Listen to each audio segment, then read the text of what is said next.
Olá! Hoje vamos falar sobre o petróleo, o famoso ouro negro. Todos vocês devem saber que ele é a nossa principal fonte de energia. As 100 maiores empresas do último século estavam ligadas ao petróleo ou ao automóvel. O petróleo não é usado no estado bruto, mas os materiais feitos com seus derivados facilitam e muito a nossa vida. Plástico, asfalto, poliéster, parafina. Dá para imaginar o dia a dia sem essas coisas simples? Mas afinal de contas, como a história do petróleo começou? Quem vai explicar é quem entende do assunto. Há milhões de anos atrás, quando vocês aí nem pensavam em nascer, organismos aquáticos, vegetais e animais que se acumularam no fundo dos mares foram lentamente decompostos por bactérias e migraram para camadas superiores do subsolo, onde ficaram acumulados em rochas permeáveis que funcionavam como reservatórios. Os hidrocarbonetos aromáticos e alcanos, resultantes da degradação dessa matéria orgânica, formaram um composto escuro, oleoso, inflamável e insolúvel em água, que chamamos de petróleo.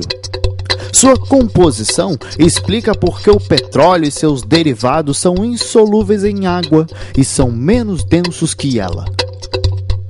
repare que toda vez que há um derramamento de petróleo ou derivados no mar ou rio, fica um óleo flutuando.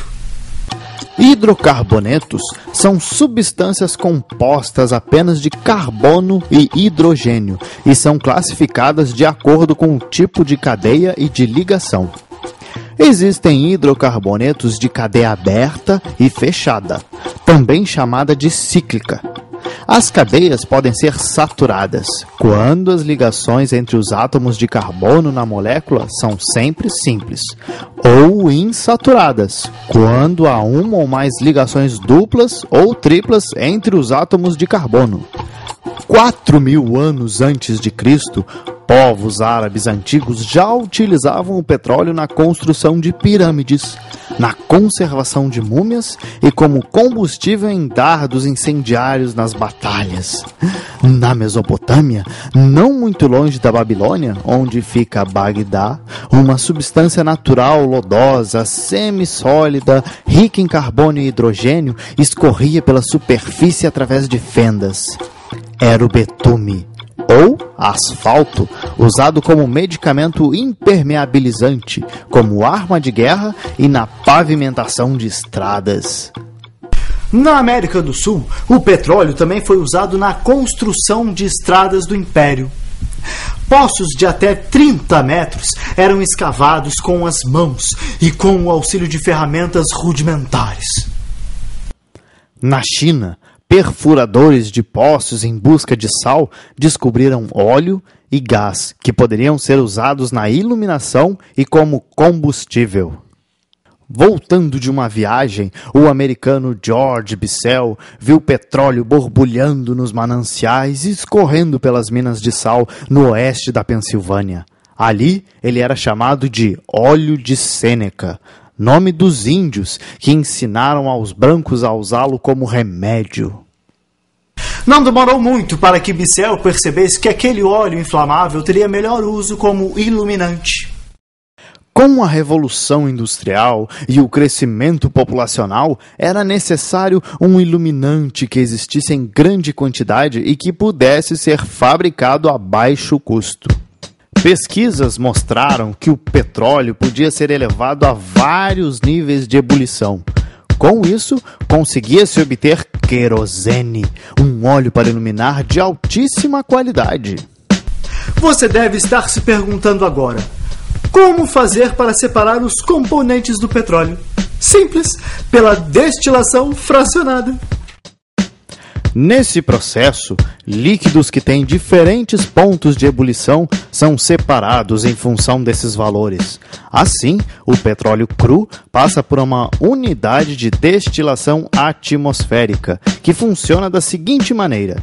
Depois de aquecido, o petróleo penetra numa torre de fracionamento com vários pratos ou obstáculos. À medida que ele passa pelos pratos sob a forma de vapor, vai sofrendo condensação e os subprodutos são separados.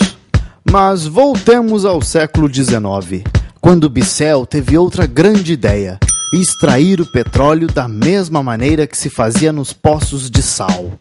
A técnica de perfuração, com mais de 1.000 metros de profundidade, havia sido inventada pelos chineses há mais de 150 anos. Da China, ela foi importada para a Europa e de lá para os Estados Unidos.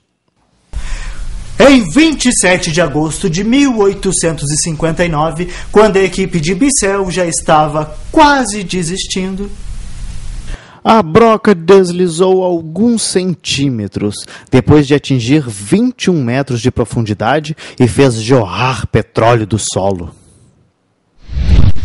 Obrigado, grande Sheik. Com o tempo, outros derivados do petróleo começaram também a ser bastante utilizados, como a vaselina e a parafina, e ele se tornou um lubrificante essencial para as máquinas.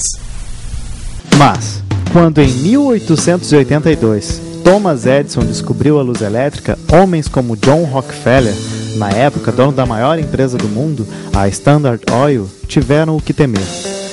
Como garantir os lucros dos milhões de dólares investidos na produção, refino, armazenamento e transporte do petróleo, que estavam quase todos voltados para a eliminação?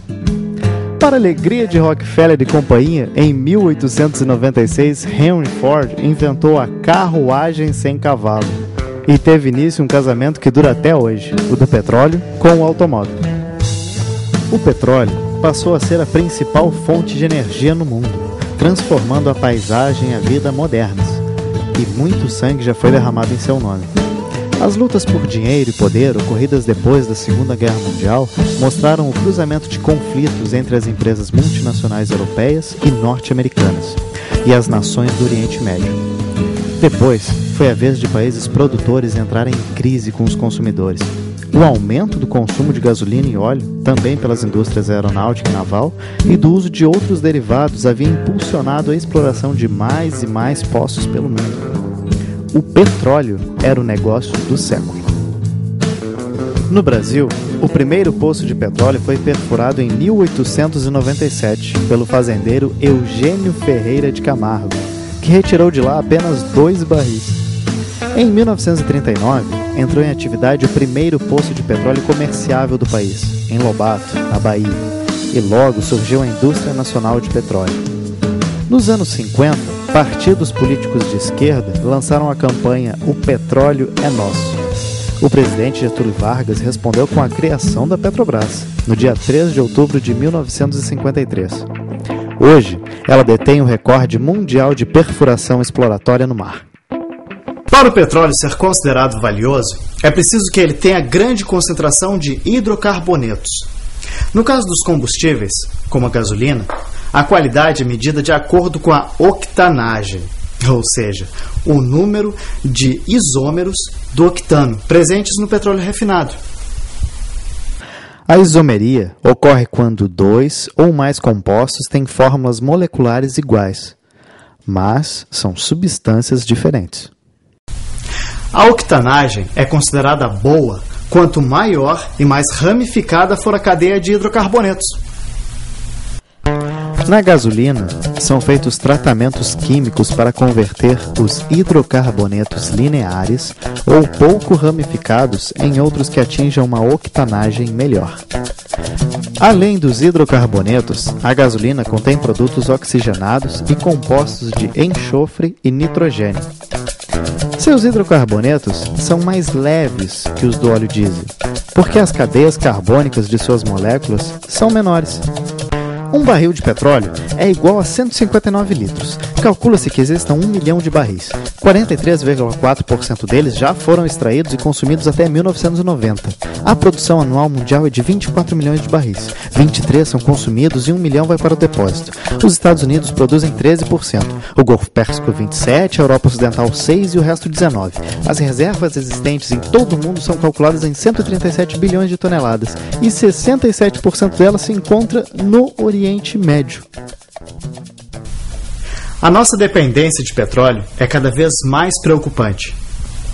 Em primeiro lugar, porque há a possibilidade de que as fontes naturais se esgotem no futuro mais próximo do que imaginamos. Em segundo, por causa da tensão geopolítica entre os grandes produtores, que joga o preço dos barris para o alto e faz do Oriente Médio uma constante zona de guerra. Em terceiro, o uso indiscriminado desse recurso natural tem provocado recorrentes problemas ambientais e uma poluição crescente. Mas isso é assunto para outro dia. Até a próxima, pessoal!